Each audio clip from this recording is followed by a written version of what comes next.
I'll say a little bit of a cheeky thing, which is there are no distribution problems, only product problems. I mean, 5 years ago, the top price point a consumer would pay is $20 a month. You can just build great software and sell it for a lot of money. We're in a world where the kind of LLM wrapper point is not a relevant consideration anymore. Winning is underrated as something that will actually deliver a lot of sort of value and sustenance in your career and life. Today on Billions, I'm sitting down with Anish Acharya. He sold his first company to Google, his second to Credit Karma, then stayed and helped scale their US card business to nearly $1 billion in annual revenue. In 2019, Andreessen Horowitz made him a general partner. Since then, he's led Series A in Deel, which just hit a $17.3 billion valuation in October. Most VCs have never operated anything. Anish built, scaled, sold, and then learned how to pick. Anish, thanks a lot for being here. Thanks for having me. You have like an incredible setup, and I'm really excited to have this conversation. I mean, you started as an entrepreneur, 2 startups, 2 acquisitions, Google and Credit Karma. What exactly did you learn from selling companies that you actually can't really learn from building them? Yeah, it's a great question. I mean, I think there's the success of being a founder, this, Guillaume, from your own companies. There's the sort of success case for your company. Then there's also just the day-to-day joy and pain of building it. And I will say that there are times at which the ratio of joy to pain, independent of whether the outcome is successful, is much higher and better. And that's how it felt in 2008. Despite the fact that it was the financial crisis, it was very hard to raise money. Mobile was new, social was new, and there was just a lot of things for technologists to work with when building a startup. It was easy to get customers. People were enthusiastic about downloading new apps to their iPhone. So it was a very, very fun time to be a founder. When I did my second company in 2014, it just wasn't as fun. Distribution was hard, so you had to spend a lot of time on marketing. There wasn't a big new technology for founders to play with. The technology had sort of settled around mobile. I think today is a lot like 2008, when it actually is like, every single day or week you wake up, there's a whole new set of technologies and capabilities to play with. So, so I will say the kind of day-to-day experience of a founder changes a lot depending on where we are in the macro. And this feels like a very fun one.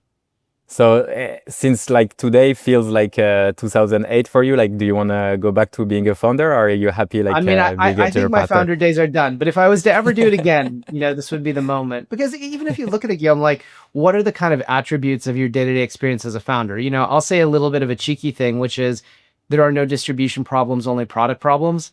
And what I mean by that is that, if you have a distribution problem, one way to solve it is by being more ambitious on product, right? We're seeing incredible consumer enthusiasm, tons of organic downloads for some of the best products. And also you have so much to play with from a technology primitive perspective. So I think there is an opportunity to be ambitious on product that didn't exist 3, 4, 5 years ago, which is cool. Investors are really excited. Consumers are also paying for software, which is new. If you look at the top SKUs of Gemini, ChatGPT, Claude, they're all $200 to $300 a month. I think Grok Heavy is $300 a month. So this price point is unheard of. 5 years ago, the top price point a consumer would pay is $20 a month, So now you've got people willing to pay directly, which means you don't have to build ad networks and do all this indirect monetization. You can just build great software and sell it for a lot of money and be pretty happy. It's quite I love what you said, about distribution, and because I feel I started my company in 2018, and I think in the last 5 years, everyone was talking about distribution. I think everyone wanted to become an influencer. Everyone wanted to have their audience, because obviously you can definitely, when you have a large audience, sell faster. But with ChatGPT and, all these products going from 0 to I don't know how many million users in just weeks, it's pretty insane. Why do you feel it's such a difference right now versus the past? Well, I think consumers are so enthusiastic about the new technology. They're just so excited about what these technologies can do. I mean, even if you think of the fact that every technology we've had for the last 50 years has been shaped in a really specific way. It's made us better at math, better at doing quantitative exercises, and we've built some interesting human and social products like social networks on top of those foundations. But now we have a new technology foundation that are sort of fundamentally human and emotional in a different way. And that's so much of our experience. Even the very rational things we do, the core sort of conscious mind things we do day to day as humans, underlying that is often emotional, maybe even spiritual needs. So I think we have a technology that addresses more of the human experience than we've ever had before. How can you not be so excited about that as a person? And of course, there's also many other things happening. There's a lot of press about the new technology. People are very curious about the new technology, but I think the biggest thing of it is just the nature of the technology is more human than any we've ever seen before. I agree. And since you were also like, you worked in 2008, and like that, it was also a very exciting era for SaaS, for apps, etc. And I feel now it's kind of like, do you feel like the order of magnitude has changed? Like, how big can this be now? Do you feel? Think of the speed. I think ChatGPT's 900 million weekly actives. The speed of that product to that scale is, it's an order of magnitude faster than the next fastest.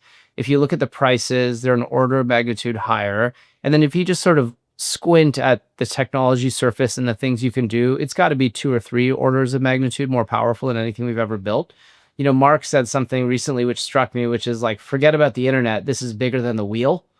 And, I don't think that's an overstatement. I really don't, and I I think, love for that. some of us who have seen, Claude Code or Codex 5.2, like, I feel like I've seen God. It's the most powerful thing we've ever invented, I think, in human history, or certainly that I've seen. Yeah, it's insane. And talking about distribution, because I think like recently, like Google published like their numbers when it comes to the usage of Gemini. And I think like at the beginning of the year, I think like ChatGPT had around like 85 to 87% of the total usage.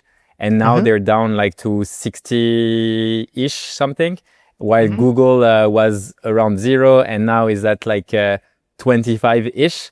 Like what's kind of like your take when it comes to all this model popping up? Because obviously you have Gemini, you have Claude at Anthropic, you have OpenAI, etc.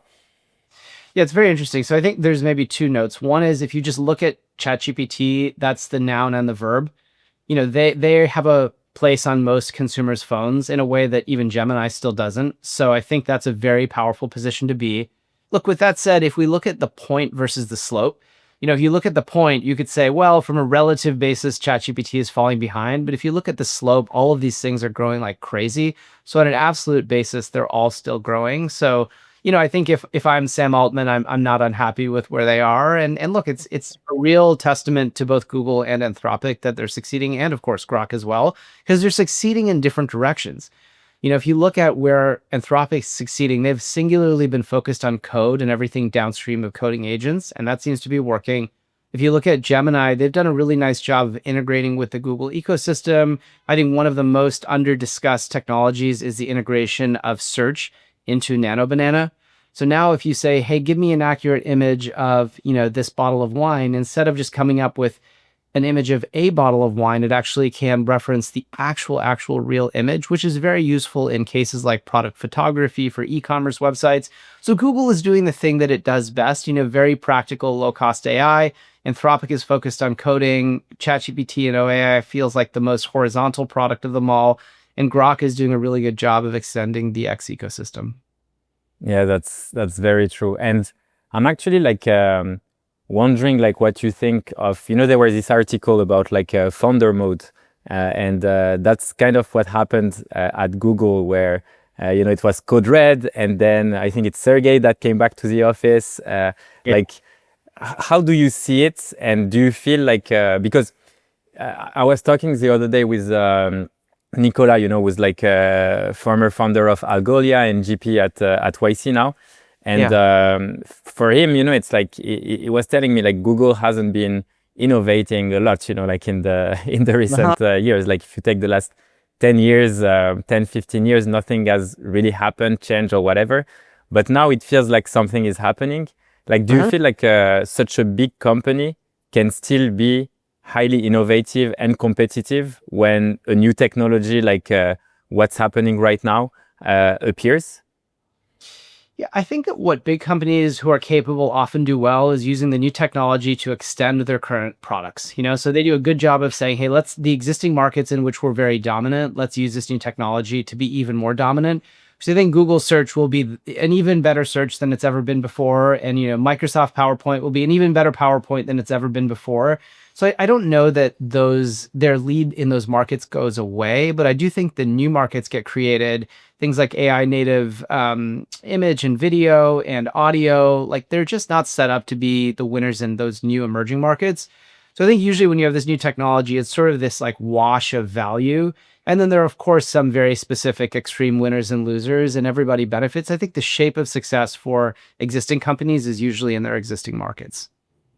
And do you feel like, because you mentioned you are like, obviously like as when you're a big company, you can leverage technology to improve, like what Yeah. you were doing in the past, but what you were doing in the past might not be relevant because like if we look at the usage typically of a chat GPT or a Claude, Yeah. like it has totally changed. So do you think like the new generation will still use like search? It's a good question. I mean, if you think back to the historical examples, the browser came out and was a huge threat to operating systems, but we still use operating systems. A lot of people still pay for Windows. Now, maybe from a kind of economic value perspective, search has been a lot more valuable than operating systems, maybe 10x more valuable. But operating systems as a market, I don't think has shrunk. So I think the same thing happens. The sort of models and language models as a front door to the internet, maybe 10x more valuable than search. I don't know if search goes away though. Okay, interesting. Yes. Yeah. And And to your point about Google, and Sergey and everything else, I don't have any inside information, but I will say that it feels like this moment in time where all the technology is new, which I think gives a lot of founders energy, versus working on the distribution and scaling problems with no new technology, which I think, for somebody who's already made it, maybe is a little bit too boring. yeah, it's too repetitive. Yeah. It's just, I mean, they're just not getting energy from it. The way you get energy from waking up every day and being like, oh my God, there's a new, OpenAI model, there's a new Google model, there's a new capability of video models. Like every day is Christmas. And I think like talking about models, for when ChatGPT came out, because I mean, for me, like obviously with my company, I started using like ChatGPT at. I mean, it was not even ChatGPT. It was way before. Like we were just like leveraging AI, like to create text, etc., etc. And it was not quite there yet. But when ChatGPT came out, everything becomes like a lot more relevant, a lot more useful, and there were like a whole shift in the AI market. So at that point, everyone was saying, okay, like the biggest winners are going to be like the large language models. And if you are just like a LLM wrapper, essentially, you're dead. Yes. Yeah. What's your view on that? Yeah, I don't think that's a relevant consideration anymore. So if we look back in history to late 2022, what was unclear at the time, so ChatGPT was November 22, what was unclear at the time was, would one company have the sort of best in class model on an ongoing basis? So would OpenAI always be 1 to 2 generations ahead of everything and everyone? Was it this sort of compounding network effect style product where there'd be one winner? In a world where there would be one winner, I think that consideration is very relevant, because then you have to look at the market and say, well, either we have to train our own foundation model that competes with what OpenAI does, and we have all the sort of disadvantages of being subscale, or we actually have to build in their ecosystem and they can take as much of our gross margin as they want because they're this sole supplier of intelligence. That's not what happened at all. Instead, if you look at what's happened, many models are cutting edge. And because you almost have this diseconomy of scale where you have distillation where models can train on the outputs of other models, you really can't stay ahead for more than a few weeks. So instead, we actually have this sort of huge supply of foundation models. Now, I still think for the 20% of use cases, the cutting edge models are better than everything else. So like maybe for coding, Opus 4.5 is a bit better than everything else that's in market than Gemini 3. And maybe for, multimodality, something like GPT Image 1 is a little bit ahead of the others, or maybe Nano Banana. But for the 80%, I think there are substitutes. And I think most businesses and most buyers of the API just need the 80%. So we're in a world where the kind of LLM wrapper point is not a relevant consideration anymore. And with like the switching cost being extremely low, because I mean, Yeah. it's super easy. Like, I mean, you probably work the same way as I do. You know, you have like Yeah. ChatGPT, Gemini, like everything's open on another tab. And Yeah. eventually, like, so what's kind of your view? Do you feel like people will use potentially like 3 or 4 models Yeah. and eventually stick to one? Or you do think like Yes. people would keep like a certain model for certain task?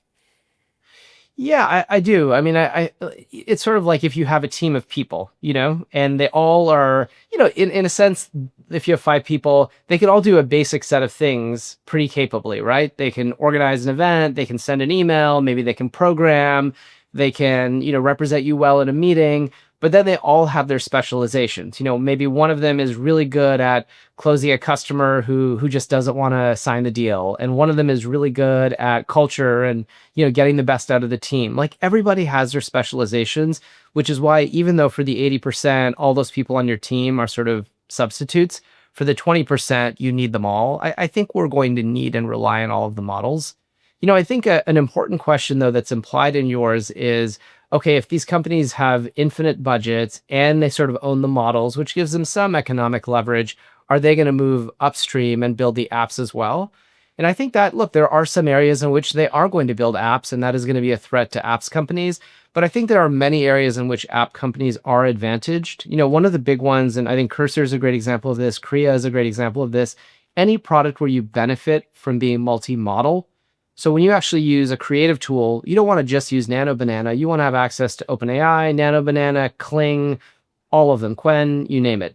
So using a single interface to access all the models is powerful, and Google is never going to actually provide you with an interface to OpenAI's models.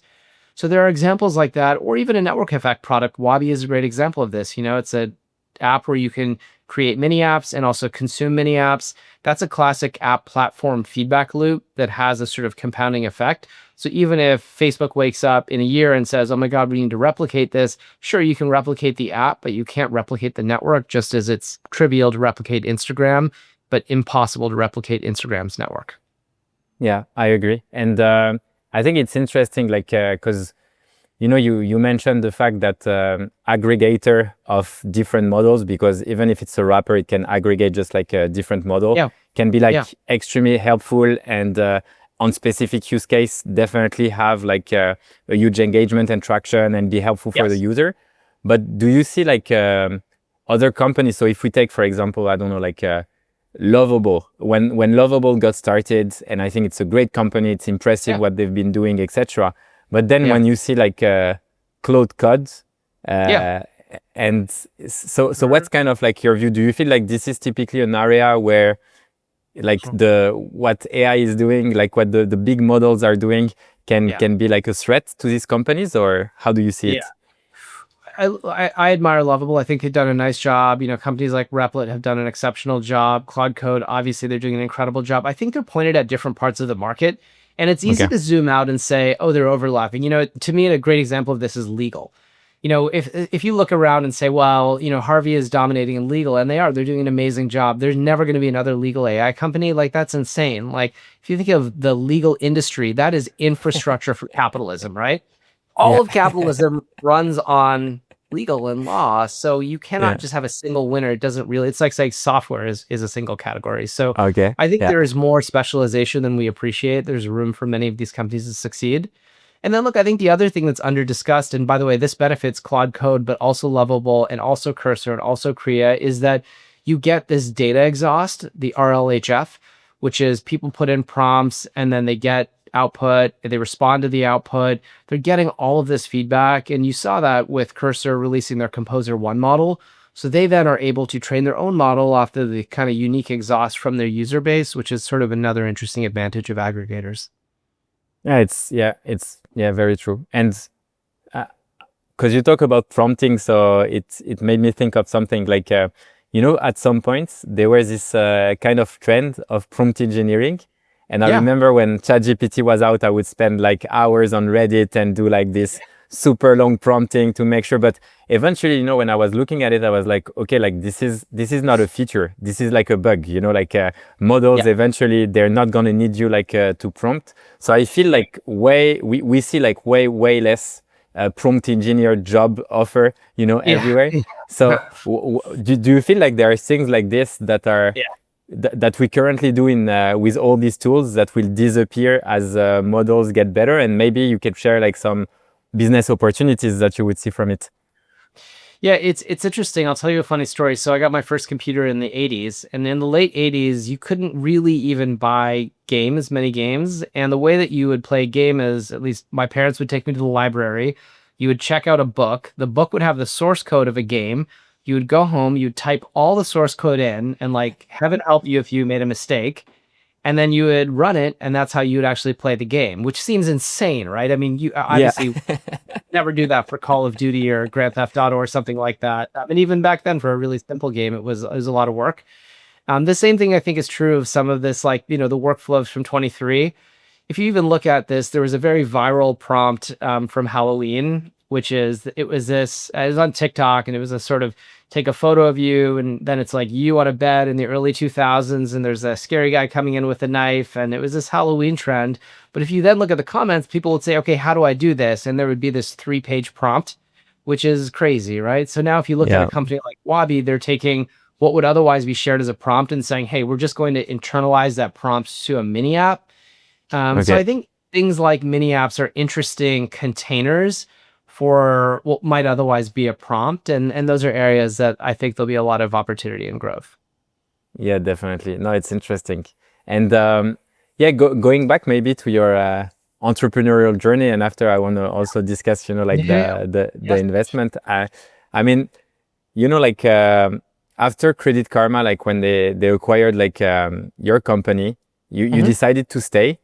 Yeah. And I think you were running like the US card business, Yeah. and you ran Yeah. it Yeah. to like close to 1 billion in revenue. Yeah. Um, I think a lot of founders, when they sell their company, they usually like leave, or they just wait for the earnout and go. Like Yeah. what made you stay, and what did you see in that company that got you excited? Yeah. It's interesting. I mean, my personal framework is if you're learning and winning, you should stay. And by the way, even if Okay. you're just learning or just winning, maybe you should stay. But if you're learning and winning, you should definitely stay. And I think this sort of it's under discussed how much time, because the time value compounds when you're inside of an organization. So I was learning a ton. If you look back at 2015, it was a very tough time to build a pure play consumer company. The main part, sort of Google, Facebook, Apple, were highly dominant. They were actively deplatforming companies that they deemed as a threat. So it's just a really tough time to build a new core consumer company. Meanwhile, in consumer fintech, it was this incredible sort of renaissance moment where all of a sudden there was new technology, new sort of legislation, and a new set of founders who said, "Hey, make it really easy for people to, save money on their credit card bills and better understand their credit." And I will tell you, it's funny, Guillaume. Like I remember when I was building some of my social companies, I tried to explain to my parents what they were, what the products meant, and you would always do this very complex explanation of, well, if you look back in human history, people would connect by sitting around the kitchen table playing a board game, and therefore this is a social gaming product that's really about human connection. It's just like, okay, what is this? Whereas when you're helping people with their money, it's like, look, people just need more money and they need help with their finances, and we're helping them. And everyone's like, oh, that makes sense. That's a great thing to work on. So I think it was both spiritually satisfying, Mm. as well as fun because it was genuinely new and there was no Google, Facebook, Apple. It was just the banks you were competing with or no one. So I learned a ton, and then the company was incredibly dominant in its market, over 100 million users, 45 million actives when I was there. It was a big company, so I had a ton of fun there, and it really did set me up for Andreessen Horowitz. I wouldn't be here if not for that. No, that's great. And you say like when you learn and you grow, like it's usually the best place to be at. What are the things that you learn there that right now are quite helpful in the way you address and see the whole market? Yeah, I mean, I'll tell you one big insight. This is both from Credit Karma and consumer fintech, is that paternalism kills products. Okay. Okay, so let me tell you what I mean by that, which is especially in finance, but in many parts of software or consumer thinking, we want this set of things for the consumer that they may not want for themselves. Like look at America. America is irrationally optimistic in this incredible way about everything, right? Everybody is certain they're going to be rich. Everybody loves spending and hates saving. everybody sort of glorifies, or there's more of a glorification of like having a big life versus having like a cautious, careful life. And we can criticize some of that, but I think a lot of the magic of this country is from that irrational optimism. It like gets willed into existence. Either way, if you build a product that is dependent on people not drinking their morning coffee, it's just a bad assumption. It's judgmental. It's a sort of decision in a direction that consumers won't make. And yet so many fintech founders are like, hey, people are just irresponsible. So let's make this product that really helps them, understand their own irresponsibility. Like nobody wants that. It's like a guilt trip on steroids. No, I want to like feel good about the decisions that I've made. I want to feel informed about the decisions that I'm going to make. And if I'm going to spend money anywhere, I want to do it in a smart way, but I don't want to be told not to spend it. And I think there's 1,000 fintech companies that have lived and died on that one assumption. And it's something that Credit Karma got really right. So you feel basically like if you essentially like try to sail against the wind, you will fail. And Yes. even though like, because I think I have the more or less the same view, I've seen and I've met like a lot of people who have like, I mean, their interest at heart is quite nice. So typically you would see like all Yeah. these Yes. apps that are, Yes. they're going, yeah, like Yeah. they're going against, for example, like the TikTok, the Instagram, and they say like, stop doom scrolling. Yeah, of course, doom scrolling is bad, and it's like, Yeah. and they want to help you like learn stuff. Yes, of course, learning is great. And they have like this card but I don't see how like companies like this can succeed when you go against, like the human basic foundation, which is 100%. overall like people try to, like every time they have an effort or whatever, if you simplify it, it works. If you try to make it like harder, it's never gonna work. I'll give you a great example of this. So I think it was in the 1970s, there was a bunch of competing studies about human obesity and what caused it. And essentially the best thinking out of Europe was that, hey, it's sugar. And the best thinking out of America was, hey, it's fat. And there's also some commercial interest in both directions. So I think the Europeans were right. And it turns out that we, as a collective population of Americans, just got fatter and fatter until we all realized what the problem was. But even upon realization, I think trying to tell people, hey, don't eat sugar, don't do this, don't do that. Like we got so extreme, we went to this whole body positivity movement and then Ozempic. So you sort of like no matter how many times you tell people to sort of operate in a way that is against either human nature or cultural tailwinds, they just don't do it. You often need a new technology breakthrough. And it's amazing how much that technology, I think, is going to transform our society. So I think just being attuned to what is happening culturally, by the way, it goes in the other direction as well. Like sometimes if you look at location sharing 10 years ago, many people predicted that would fail, especially journalists love to say, oh, it's so the privacy, it's so sensitive and safety and people don't want to share their locations. And that was just the whole generation, my generation thinking like, this is so crazy. And now if you look forward 7, 8 years, people share their locations with everyone, find friends, with their exes, with their, it's like, why? But they do it. Yeah. So if you were building a product and you were early to that sort of cultural change, you could have built a really successful product. And a few people like Life 360 did, or Snap. And if you were one of these big disbelievers, you sort of missed it. So it goes in both directions.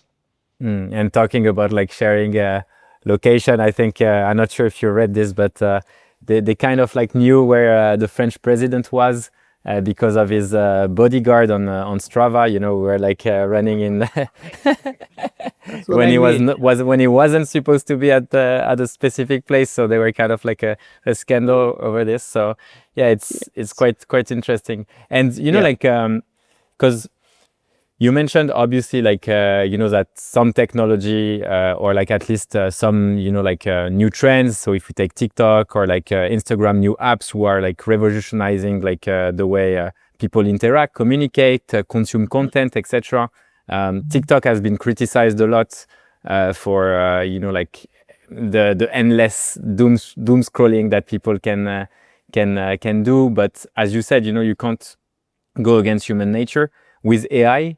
What do you feel are like the risk overall with what's like with all the models and the chat version like that feels, as you mentioned earlier, very like human like?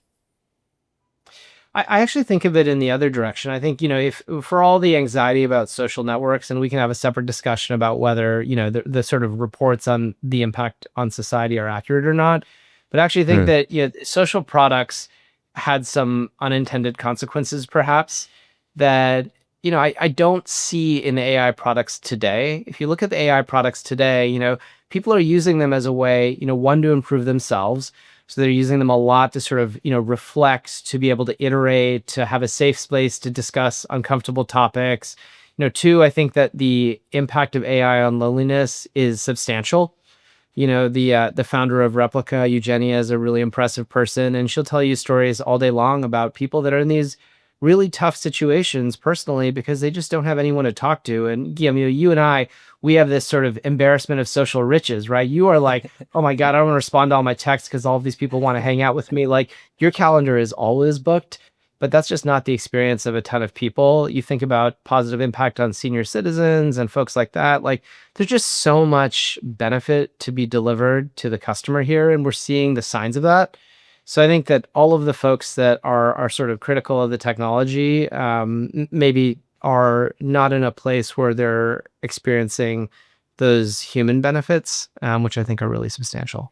Yeah, I agree, and I think like what's really surprised me when ChatGPT and I started using it like more and more, it's like people were obviously like criticizing it, etc. And then it's like you look at health and you look at the way like doctors would interact, with their patients. And typically in France, like if you want to become a doctor, it's very, very complex. Like the first years are extremely complex, but you only do math, physics, a bit of like chemistry, biochemistry, etc. But Yeah. it has nothing to do with empathy, with communication, Yeah. with and so you end up with a lot of like doctors who are just like kind of like heartless. And I understand it might be hard for some people, etc. But when you look at the test that they've done with, it was basically a doctor behind a computer or ChatGPT answering, or like another LLM, and you could see that on the empathy score, it graded like much higher than Yeah. actual human beings. Yeah. So to your point, I think like AI has basically like endless patience, which I think for some people is very Yes. reassuring. Yes. What could be more human than patience? And by the way, I think it's Yeah. not one or the other. I think AI will also create more patient doctors. And the reason Mm. for that, more empathetic doctors, is because it's able to do more of the work that they don't want to be doing so that they can do the work that they do want to be doing. We see lots of examples of this. There are parts of every company, many companies, that are just sort of emotionally draining for the people that do those jobs. So, let's say you do collections, you work at the bank, and you really aspire to be in sales, but you start in collections. You phone people all day long saying, "Where's my money? Where's my money?" Like, that's a pretty tough job to do day in, day out. And now when AI can do that work, you suddenly free all those people up to do work that they feel good about, that they can contribute more to. So I think it's not just about efficiency, it's also about increasing the NPS of the average person's work. And that's happening already. Yeah, I agree. And to your point of, because for a long time, like there was this saying online that was AI will not replace job, it will replace people who don't use AI, etc. And it was kind of like the trend to reuse that sentence. But the Mhm. reality is like it's gonna replace jobs. Like let's face it, like eventually, like some jobs are gonna disappear. Like for jobs, who obviously like sometimes are not like the best job in the world, where people usually like are bored by doing them, etc., doing like very repetitive tasks, etc. Like, Yeah. what do you feel is gonna? Do you feel like the? Yeah, I'm curious. Sorry, I'm gonna rephrase, but it's like, do you feel like these people are gonna be able to find like new job or like new activities that are gonna be very interesting for them, or do you feel like the gap between the very rich who can do like a lot more with AI or Yeah. whatever, and the Yeah. poor the gap is going to increase. Like, what's your view on that? No, I think everybody, well, okay, so first of all, I think jobs and tasks are not the same thing. Karpathy said this, and he's right, which is automation of tasks does not mean automation of jobs, because most jobs involve a set of tasks, maybe that AI can do, but also a ton of judgment, human interaction. I mean, the AI is never going to take your client to a steak dinner. So there's just so much, there's exception handling. So there's so many aspects to every job that can't be automated, that even if you have task automation, which has been happening, by the way, for a long time, I don't think that means widespread job losses at all. Two, I think that there's sort of two ways to look at the technology. You could say, okay, there's a 20% efficiency increase, so we'll have 20% less jobs. Or you could say 20% efficiency increase means we work 4 days a week. And so far, the way that this sort of technology is impacting work, it feels more like the latter, more the 4 days a week, because we still need you to exercise the judgment, handle exceptions, take the client out for the steak dinner. So I think there's a much more optimistic view than the one that's being discussed in at least the mainstream media.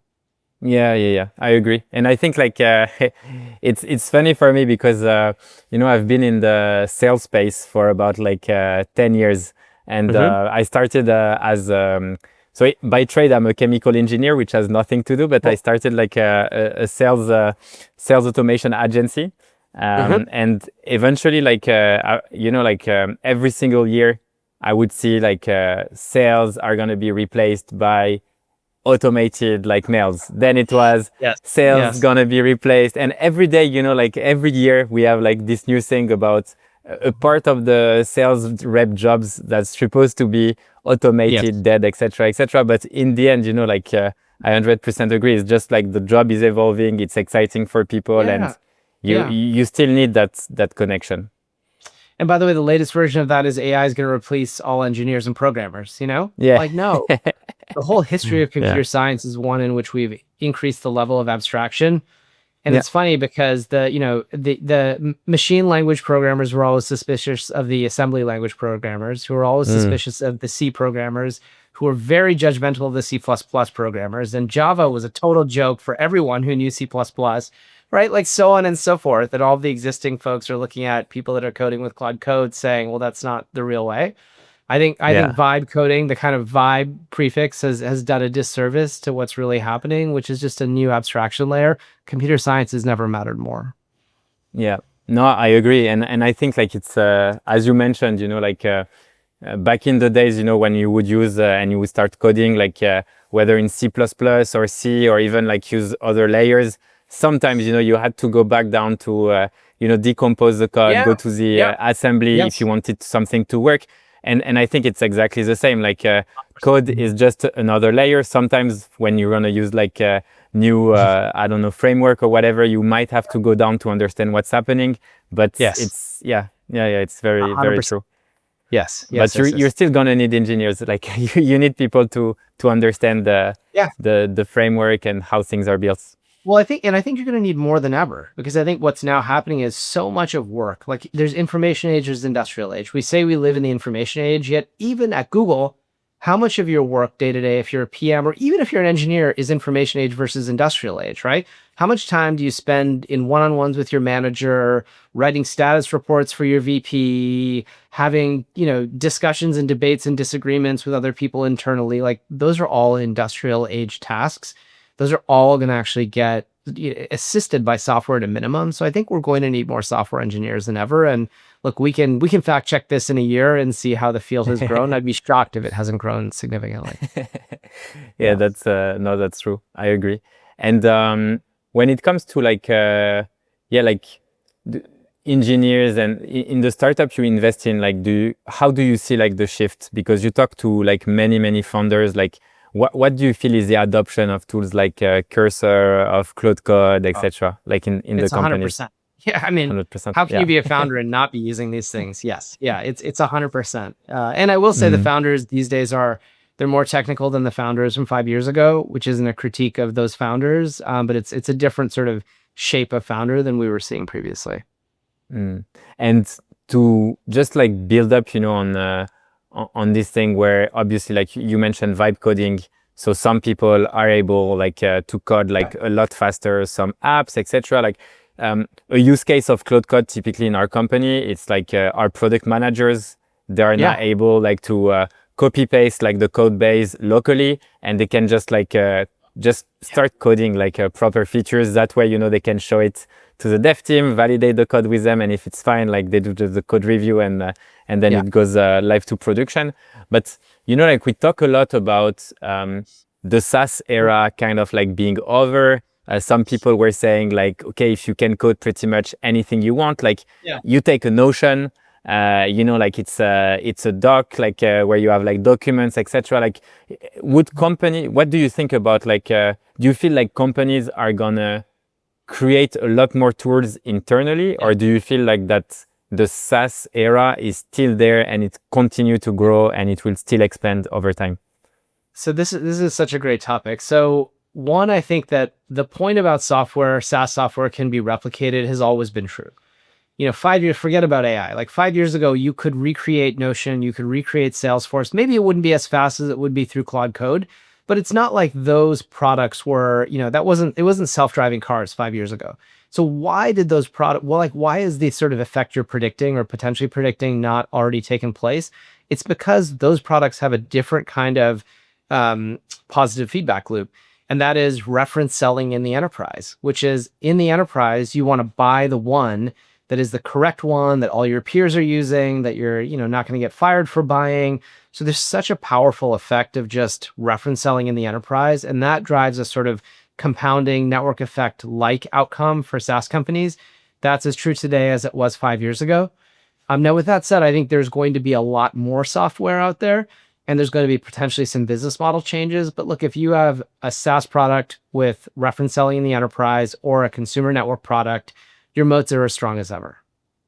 Yeah, and do you feel like, because I was wondering, like some enterprise have been known for kind of like building their own tools, but the issue, what I see also, it's like the issue is not so much like the building, it's also like the maintaining and all the use case and being able to like update features as you go. Because the truth is like, let's say you can build like, because for me, it's even more on a economical standpoint. So let's say like I use Cloud Code and I replicate like Notion. Let's take Notion. I love Notion, but for them.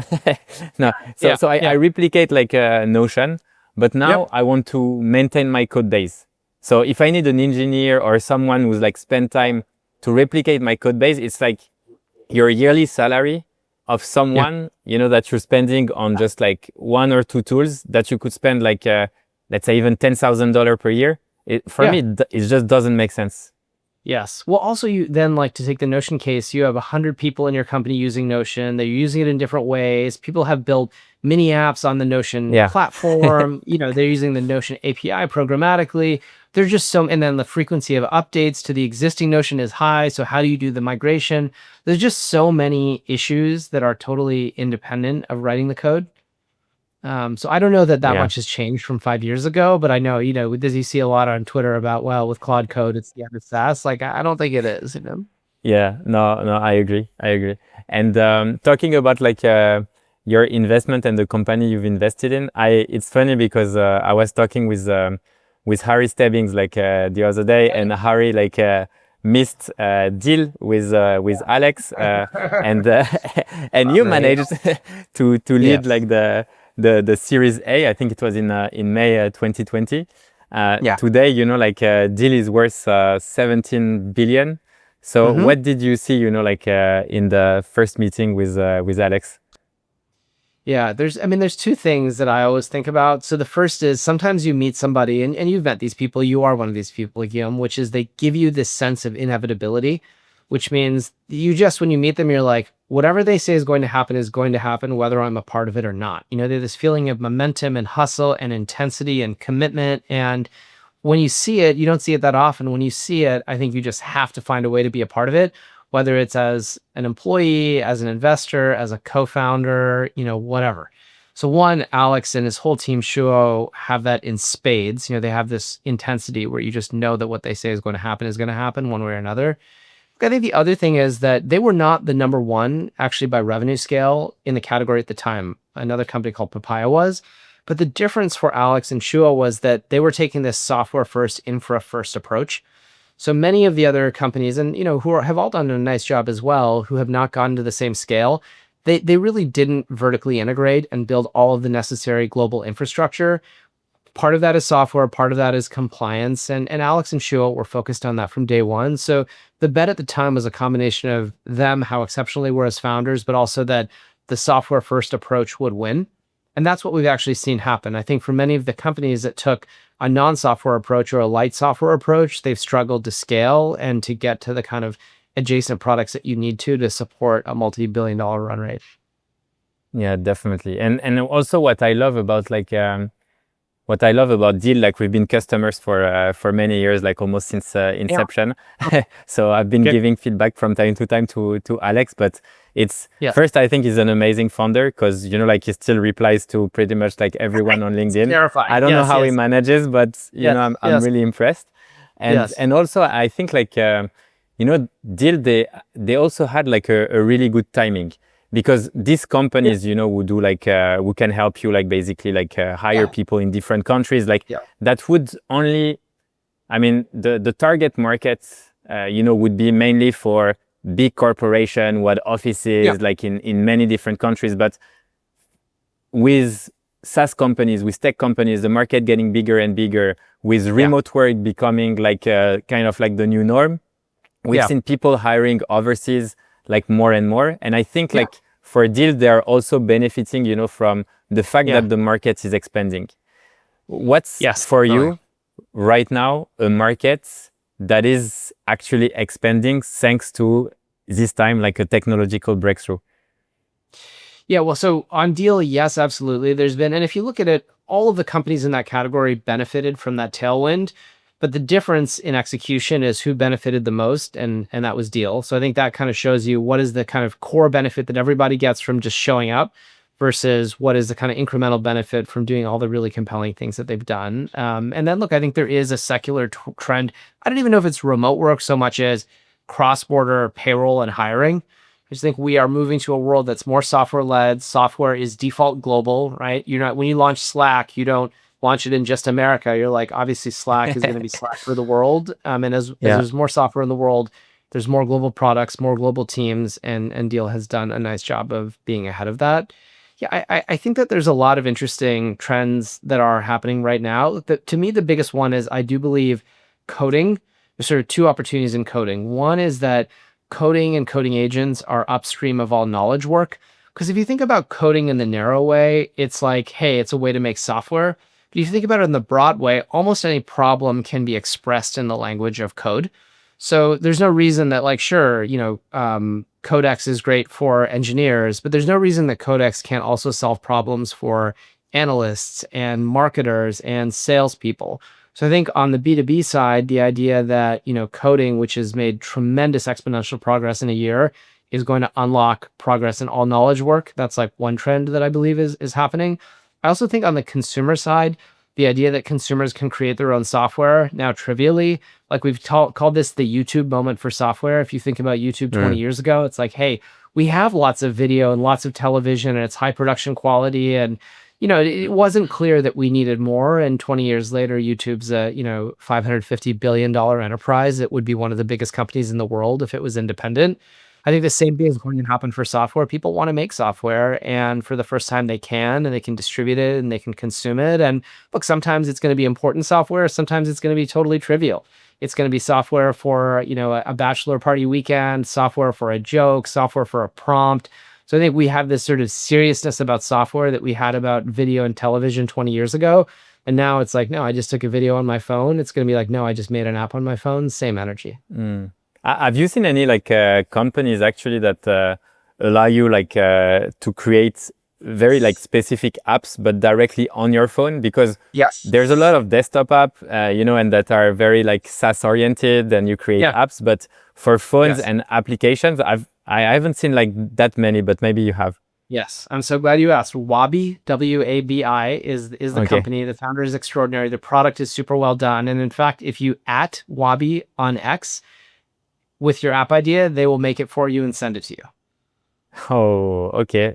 I love this growth very hack. simple. It's a product. It's like it's prompt to program, prompt to mini app. And then you can not just build it, you can also consume it, share it. It supports multiplayer, all the integrations. Anyway, I don't want to sell too hard, but that is the product. It's a good product. That's the answer to your question. Yeah, that's it. So, yeah. No, that's nice. And I think you were saying also that you were looking at when you invest, at like a weird product that work, especially in consumer AI. So what's kind of like the what are like the weirdest products that you've seen and that delivered actually like a good customer experience? Oh man, I mean, there's so many of these products are sort of unusual. Look, I think everything to me, companionship is such an interesting category. The kind of AI friends market, and I feel like it's underdeveloped relative to how big it's going to be someday. And look, I actually think that startups are really advantaged because if you're at Google or Apple, like they don't want products that can surprise you in that Yeah. way. Guess what? Like human experiences sometimes uncomfortable, sometimes it's persuasion, disagreement, anger, sexuality. Like these are all parts of people, which means they're all going to be parts of these companion products. And if you're a Google PM or a Google attorney, like Yeah. my God, that is the last thing that you want to work on. So I just think this is an area where startups are uniquely advantaged. And yeah, some of the products are pretty weird. I think they're going to get weirder. And I think that's a good thing because guess what? If the internet has taught us nothing else, it's that some people are pretty weird and maybe we all are in our own unique way. And a lot of what's made it powerful is sort of finding our tribe of fellow weirdos.